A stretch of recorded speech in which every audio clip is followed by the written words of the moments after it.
Welcome back to my nightmare/story titled Protecther.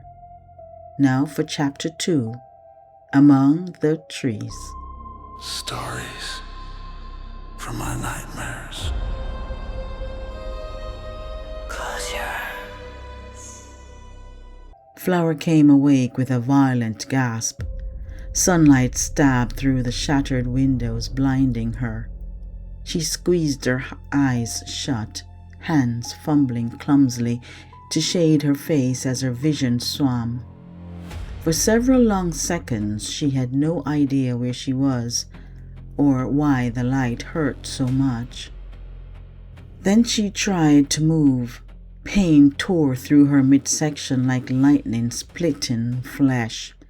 A scream ripped from her throat, raw and involuntary, echoing out over the canopy. Birds burst from the surrounding branches in a frantic cloud of wings.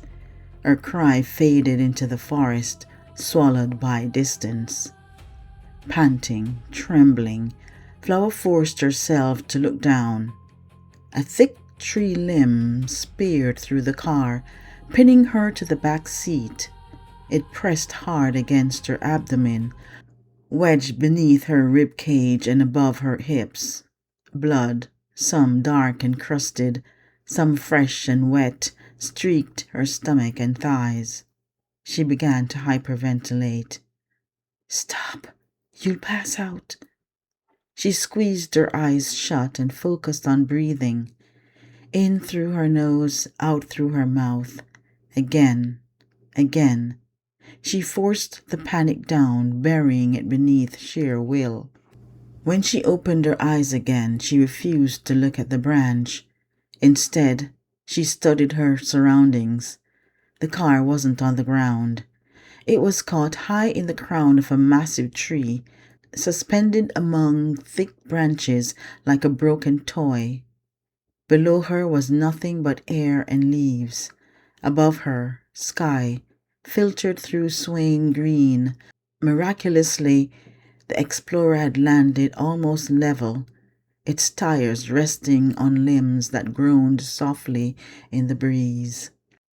She swallowed hard, the motion scraping painfully down her throat.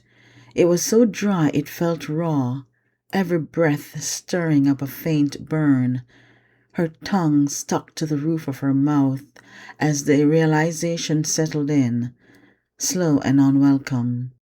She hadn't had a single sip of water since late afternoon yesterday. The memory of it made the thirst worse, sharp and urgent, as if her body were only just now reminding her how badly it needed it. Carefully, she tested her body. Her right wrist flared with pain. Sprained, she guessed.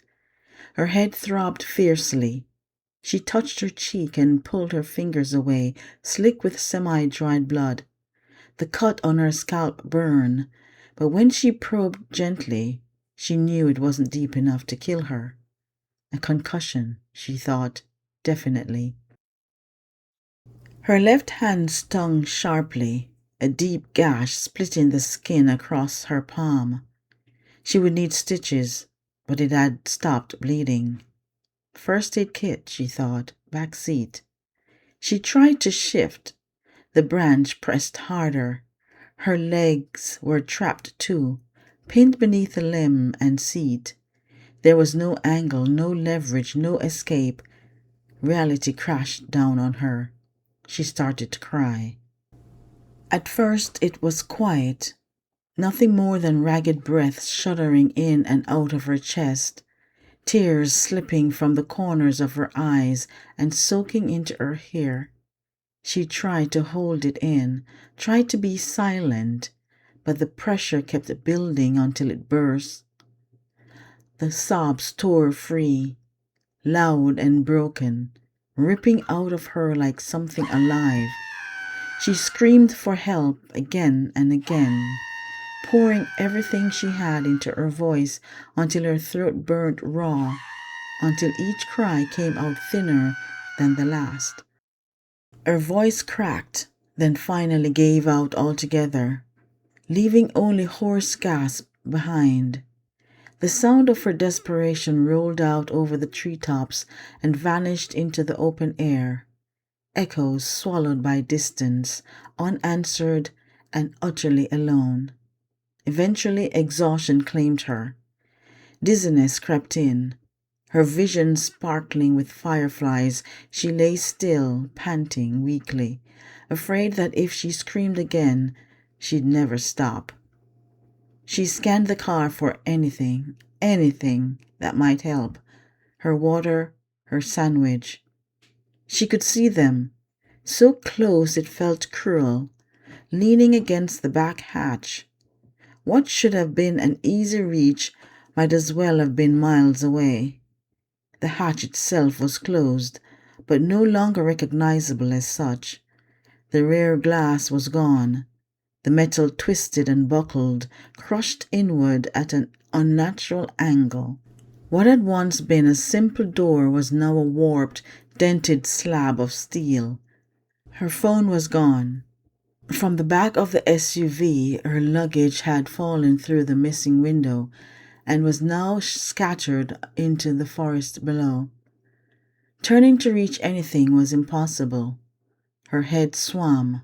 Her eyes refused to focus.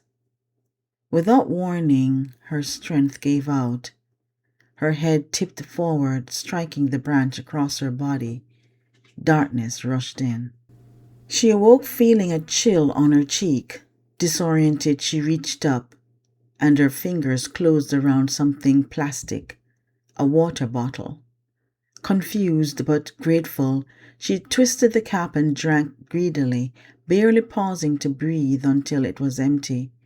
Shame flickered distantly as she realized she had lost control of her bladder at some point, but the thought drifted away before it could fully form. Sleep claimed her again. Birdsong woke her. Morning light filtered through the leaves, pale and uncertain, as if the forest itself were holding its breath. A cool wind swept through the canopy, rocking the tree violently and setting the explorer swaying with it. Panic flared sharp and fast as the metal groaned and shifted around her, every creak sounding like the beginning of a fall. Instinct took over. She grabbed the branch, pinning her. Agony exploded through her body. She screamed, the sound tearing out of her before she could stop it, then clamped her teeth down hard, choking it back. Pain radiated from her abdomen in blinding waves, shooting outward until it felt like every nerve was on fire. Her vision swam. She gasped, forcing herself to breathe, to focus on the sway of the treetops instead of the screaming inside her own body. That was when she saw it. Wedged beside her, between the branch and the headrest, was her sandwich and another bottle of water. She stared at the items, then, after a few seconds, remembered to breathe.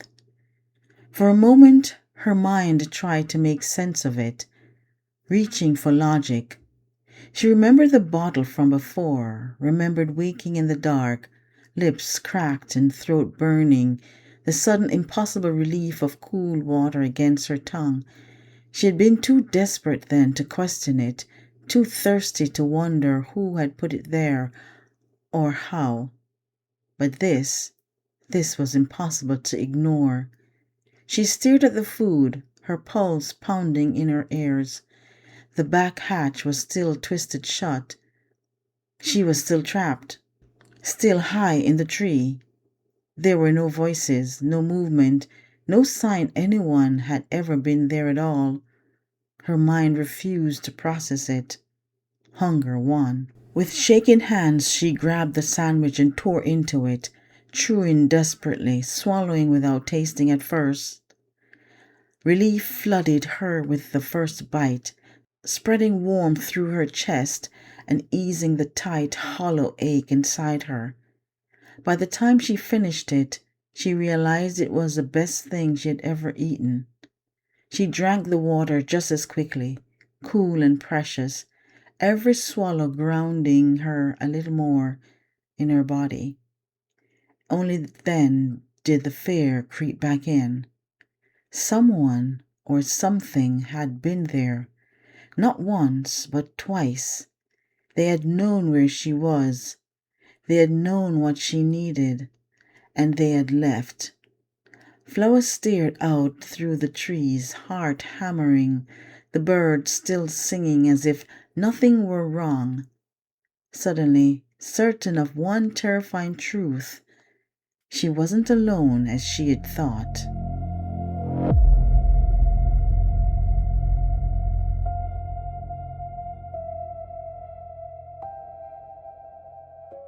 Thanks again for coming back to part 2 of my nightmare/story, Protecther. Stay tuned for chapter 3, Desperate Times. Thanks again for watching. See you next time. Thanks for watching. Remember to like and subscribe. Stories from my nightmares.